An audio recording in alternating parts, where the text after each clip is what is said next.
cause I got something to prove.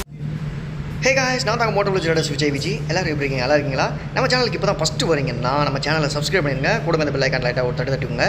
இன்றைக்கி இந்த வீடியோவில் பார்த்தோம்னா நம்ம ஹண்டர் ராயல் என்ஃபீல்டு, இந்த நியூ ராயல் என்ஃபீல்டு ஹண்டர் பைக்கை பற்றி தான் இந்த வீடியோவில் நம்ம பார்க்க போகிறோம். ஆனால் வீடியோட டீட்டெயில்ஸோ ரிவ்யூவோ நான் போட கிடையாது. இன்றைக்கி இந்த பைக் வந்து புதுக்கோட்டையில் வந்து ஓப்பனிங். புதுக்கோட்டைக்கு வந்து ஃபஸ்ட்டு ஒரு 3 பைக் வந்திருக்கு. அந்த பைக் வந்து ஓப்பனிங்க்கு இன்றைக்கி நம்ம போயிருந்தோம். Team Moto Corner family and Moto Corner family எல்லாருமே அங்கே வந்திருந்தாங்க. நம்மளும் அங்கே போயிருந்தோம். அங்கே பார்த்தோம்னா 3 கலரில் பார்த்தோம்னா 3 பைக்ஸ் இருந்துச்சு. ஒன்று கிரே, ஒன்று பிளாக், இன்னொன்று அந்த ஒயிட்டு வித்து ப்ளூ. எனக்கு அந்த ஒயிட்டு வித்து ப்ளூ ரொம்ப ரொம்ப பிடிச்சிருந்துச்சு. எல்லோரும் அசம்பிள் ஆனதுக்கப்புறம் பார்த்தோம்னா பைக் வந்து திருப்பில் ஓப்பனிங் பண்ணாங்க. நான் அங்கேயே லைவ் போட்டேன். லைவில் யாரும் அவ்வளோவா பெருசாக யாரும் வரல. லைவோட வீடியோ குவாலிட்டியும் கொஞ்சம் அப்லோட் பண்ணதுக்கப்புறம் பார்த்தா வீடியோ குவாலிட்டி கொஞ்சம் கம்மியாக தான் இருந்துச்சு. சரி, ஓகே, இந்த தனியாக எடுத்த வீடியோவையும் நம்ம மேக் பண்ணி போடலாம் அப்படின்ட்டு இப்போ வந்து இந்த வீடியோ நான் போட்டிருக்கேன். இந்த பைக்கோட ஸ்பெசிஃபிகேஷன், ப்ரைஸ் எதுவுமே அவங்க வந்து சொல்லலை. ஏன்னா இந்த பைக் இங்கே வந்து லான்ச் பண்ணியிருக்கோம், ஓப்பனிங் பண்ணியிருக்கோம். இனிமேல் தான் அதோடைய அப்டேட் எல்லாமே எங்களுக்கு வரும் அப்படின்னு சொல்லியிருந்தாங்க. அதனால் வந்து ப்ரைஸ் எதுவும் சொல்லலை. இப்போதைக்கு வந்து ஓப்பன் மட்டும் தான் பண்ணியிருக்காங்க. பைக் வந்து பார்க்குறதுக்கு சூப்பராக இருக்குது. ஹைட்டு ரொம்ப கம்மியாக இருக்குது. ரொம்பன்னா எப்பவும் இருக்க ராயல் என்ஃபீல்டை விட இது கொஞ்சம் கம்மியாக இருக்குது. ஸ்ட்ரீட் ஃபைட்டர் செம்மையாக இருக்கும். நம்ம தெரு சண்டைக்காரன்னு சொல்லுவோம்ல, அந்த மாதிரி ஸ்ட்ரீட் பைக்கு, ஒரு பக்கவான ஸ்ட்ரீட் பைக்னால் இதை வந்து நம்ம ரெஃபர் பண்ணலாம்.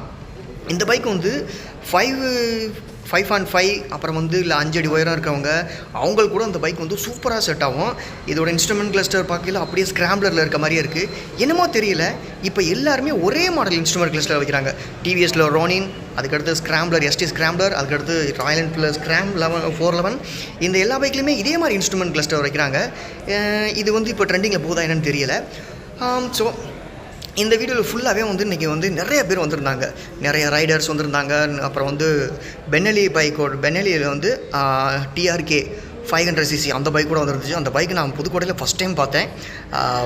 பார்க்க பிரம்மாண்டமாக இருந்துச்சு. இந்த இப்போ ராயல் என்ஃபீல்டு ஷோரூம் பார்த்தோம்னா இந்த அவங்களோட அவங்களுடைய ஃபோன் நம்பர் வந்து நான் டிஸ்கிரிப்ஷனில் கொடுத்துருக்கேன். நீங்கள் வந்து அவங்கள மறக்காமல் காண்டாக்ட் பண்ணி ப்ரைஸ் டீட்டெயில்ஸ்லாம் எல்லாம் கேளுங்க. கூடிய சீக்கிரம் வந்து டெஸ்ட் ட்ரைவ் கண்டிப்பாக நான் பண்ணேன்னா இந்த வீடியோவும் அதுவும் நான் அப்லோட் பண்ணுவேன். ஓகே, இதுக்கப்புறம் ஒரு சினிமா ஷார்ட் வீடியோ வருது, அதையும் பாருங்கள். ஒரு விஷயம் சொல்ல மறந்துட்டேன், இந்த பைக்கோட எக்ஸாஸ்ட் சவுண்டு வேறு லெவலில் இருக்குது. சினிமா ஷார்ட் வீடியோவை பாருங்கள். ஓகே,